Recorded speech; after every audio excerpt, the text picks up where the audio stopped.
Ada, itu istilah. Ya, syariat itu ada. Kalau nggak ada syariat, bagaimana kita ibadah? Ya, ada syariat. Syariat itu cara ibadah. Syara'a lakum minad dini, kan? Kami telah syariatkan dalam agama. Ma wassa bihi Nuh, yang telah kami wasiatkan kepada Nuh, serta juga nabi-nabi yang lainnya. Di teman-teman sekalian, din agamanya, syariat, cara mengerjakan isi agamanya. Syariat itu asalnya dari kata syara', artinya jalan. Jalan menuju Allah. Apa bentuk syariat? Syariat itu bentuknya ibadah. Ilmunya disebut dengan fiqih. Di ketika Allah menetapkan agama, Quran surah 3 ayat 19, Inna dina indallahil Islam. Ya, agama yang diridhai oleh Allah itu cuma Islam. Kemudian memberi jalan bagaimana berislam yang baik. Maka diberikan jalan dengan jalan syariat. Syariat itu isinya ibadah. Makanya ketika ditanya tentang Islam, Nabi SAW oleh malaikat Jibril, disebutkan di hadis Muslim, nomor hadis yang ke-8, di jilid yang pertama, rawinya sahabat Umar bin Khattab radhiyallahu ta'ala anhu, posisi paling kiri sebelah atas di kitabnya. Ketika ditanya mal Islam, apa itu Islam? Dijawab dengan syariat. Antasyhada an la ilaha illallah wa anna Muhammadar Rasulullah, ibadah lisan, wa tuqimas shalah, salat, wa tu'tiyaz zakat, zakat, wa tasuma Ramadan, puasa, wa tahujjal baita in istata'ta ilaihi sabila, dan tunaikan haji sesuai dengan kemampuan Anda, berusaha untuk mampu mewujudkan dia. Itu syariat namanya.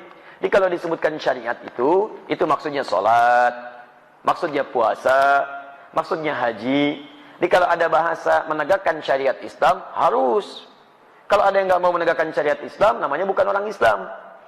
Ya, syariat itu salat, jangan takut dengan syariat Islam. Ya, orang-orang menegakkan syariat Islam itu artinya mau ibadah. Salat itu syariat Islam. Baik, puasa itu syariat Islam. Jadi kalau ada yang mengatakan tidak boleh berlaku syariat Islam, orang itu aneh. Aneh dia, apalagi kalau diucapkan oleh orang Islam, nggak sehat dia. Dia sedang kurang sehat, mungkin terlampau lelah dia. Ya, mohon maaf, kalau orang Islam mengatakan tidak boleh berlaku syariat Islam, artinya orang aneh. Syariat Islam itu artinya ibadah. Dia melarang ibadah. Dia teman-teman sekalian, jadi jangan dulu kita terlampau tinggi-tinggi memahami sesuatu. Ingat baik-baik, syariat itu diterapkan sesuai dengan keadaan kita, sesuai dengan tuntutannya. Tuntutan bagi kita personal itu ibadah, sholat itu ibadah, zakat ibadah, puasa ibadah. Ibadah itu diterjemahkan dalam bentuk perilaku. Orang yang sholatnya bagus, akhlaknya mulia, kata-katanya bagus. Jadi ketika kata-kata Anda baik itu Anda sedang mengerjakan syariat Islam. Ketika Anda jujur, Anda sedang menegakkan syariat Islam. Ketika Anda tidak korupsi, Anda sedang menegakkan syariat Islam. Jadi kalau ada orang Islam korupsi, dia sedang menentang syariat agama. Ya. Ketika ada orang Islam misalnya bohong, itu sedang menentang syariat agamanya.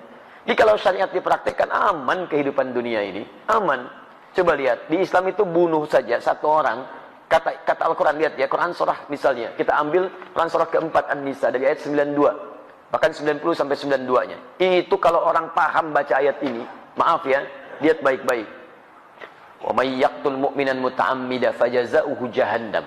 Siapa yang sengaja membunuh satu orang saja beriman, satu orang saja, satu orang, maka balasannya neraka jahanam.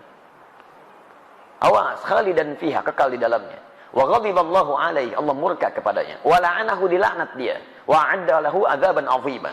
Dan Allah janjikan kepadanya siksa berlipat. Saya mau tanya pada Anda, muslim mana yang bercita-cita masuk neraka jahanam? Muslim mana? Makanya kalau orang benar-benar beriman kepada Allah, Islamnya benar, mau menegakkan syariat, tidak mungkin dia bunuh orang.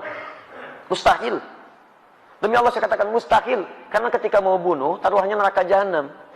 Jangankan bunuh, maaf, mencela aja dilarang. Quran surah 49 ayat 12. Ya ayyuhalladzina amanu la yaskhar qaumin qaum, jangan saling cela. Jangankan saling cela, matanya aja nggak boleh lihat yang tidak baik. Quran surah 24 ayat 30 untuk laki-laki, 31 untuk perempuan. Ya, jangankan untuk menendang, jalan yang sombong aja nggak boleh. Quran surah 31 ayat 18, wala tamshi fil ardi maraha. Ayo, jangankan korupsi, mau curang aja nggak boleh. Wailul lil mutaffifin. Bahkan kata Al-Qur'an, aduh, daripada dipakai mencuri, potong aja tangannya. As-sariqu was-sariqatu faqtu aydiyahuma. Pencuri laki-laki perempuan, daripada tangannya dipakai perbuatan kotor, potong aja tangannya. Paham ya? Jadi kalau orang menegakkan syariat Islam dengan baik, aman, polisi tenang tugasnya. Wah, santai aja minum teh. Mau nyuri, ayo, muslim kan? Masya Allah. Mau bohong, nggak bisa. Ayo, ingat ayatnya, cuman gitu aja. Gampang tugasnya, Masya Allah. Nggak ada pekerjaan itu. Baik, jadi tenang teman-teman sekalian. Nyaman kita. Silakan cek zaman Nabi. Berapa banyak tingkat pencurian terjadi? Cek zaman sahabat dan sebagainya. Lapas nggak akan penuh kayak sekarang. Sekarang membludak dan sebagainya. Ya kalau orang paham, gagal mencuri, gagal ini, gagal itu, nggak akan bisa. Ujung-ujungnya apa? Ujung-ujungnya tenang kehidupan kita. Itu syariat namanya. Baik, cara untuk mengerjakan syariat disebut thariqah. Thariqah itu jalan, cara. Bagaimana caranya? Belajar dengan ilmu. Game aksi online Epic War Thunder siap membuat hari kerjamu yang membosankan jadi menggemparkan. Kapal tempur Jepang legendaris Yamato dengan ilmu. Dulu sahabat ada yang mau sholat, ilmunya belum bagus, belum belajar dia. Lihat di Al-Bukhari, nomor hadis 744. Nomor hadis di Muslim 397. Anda punya 10 salam yang versi bahasa Arab, ya lihat jilid kedua, halaman 31.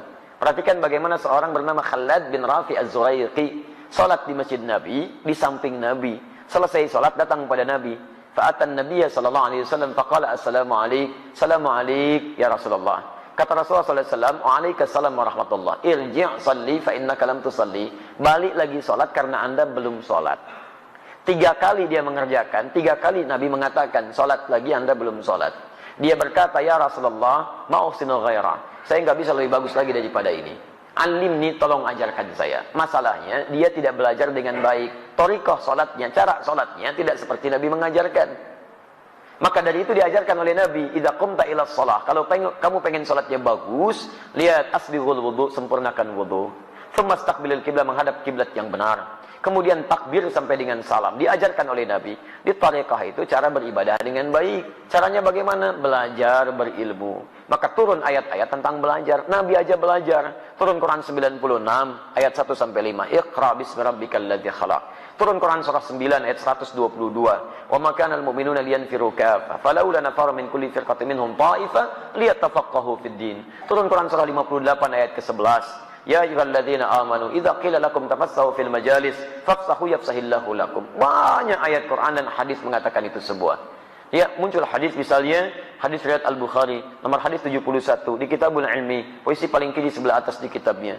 Riwayat Abu Hurairah radhiyallahu taala anhu, "Man yuridillahu bihi khairan yufaqihu fid din." Siapa yang diinginkan jadi orang baik menurut Allah, maka dia akan dibimbing untuk mau belajar tentang agamanya. Hadis riwayat Ibnu Majah nomor hadis 233 dari Abu Darda radhiyallahu taala anhu, "Man salaka tariqan yaltamisu fihi ilman, sakhalallahu lahu tariqan ilal jannah." Siapa yang mau menyiapkan dirinya menempuh jalan untuk belajar tuntunan agamanya, maka akan dimudahkan jalannya dia untuk ke surga. Salaka tariqan, jelas kalimat habisnya. Tariqa. Man salaka tariqan tariqah. Jadi belajar itu adalah bagian dari sarana untuk mendekat kepada Allah dengan mengamalkan nilai syariat.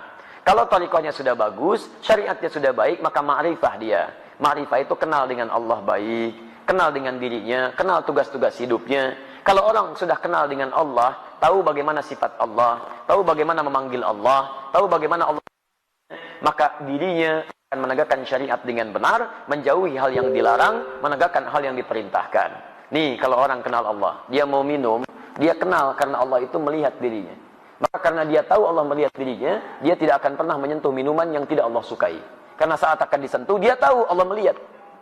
Nih, lihat. Kalau orang kenal dengan Allah, keluar dari masjid, nggak akan mungkin melangkahkan kaki kanan. Terlampau soleh dia. Pasti kiri. Dan tidak akan mungkin tertukar sandal. Karena ketika akan dipakai, dia tahu Allah tidak ridha dengan menggunakan hal yang tidak Allah sukai. Silahkan.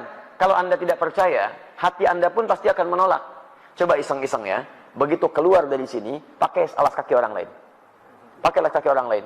Begitu Anda pakai, hati Anda akan mengatakan, itu bukan punya kamu, jangan lakukan. Jadi hati Anda aja menolak. Apalagi orang yang sudah kenal dengan Allah. Sudah kenal itu, wah, baru lihat aja, sendalnya nggak ada. Dia nggak akan pakai sendal orang lain, takut. Takutnya bukan takut karena yang dipakai bukan punya dia, bukan. Takutnya takut kalau Allah murka dengan diri. Nih lihat, kalau orang kenal dengan Allah, mau sholat aja, persiapannya banyak. Quran surah 7 ayat 31. Ya bani Adam khudhu zinatakum inda kulli masjid. Ya anak cucu Adam, kalau ada panggilan dari masjid, kenakan pakaian terbaikmu. Dia dipanggil, diundang sama manusia. Bahkan cari bahan dulu, dijahit dulu, pakaiannya bagus, ada pakai batik, sepatunya baru berangkat.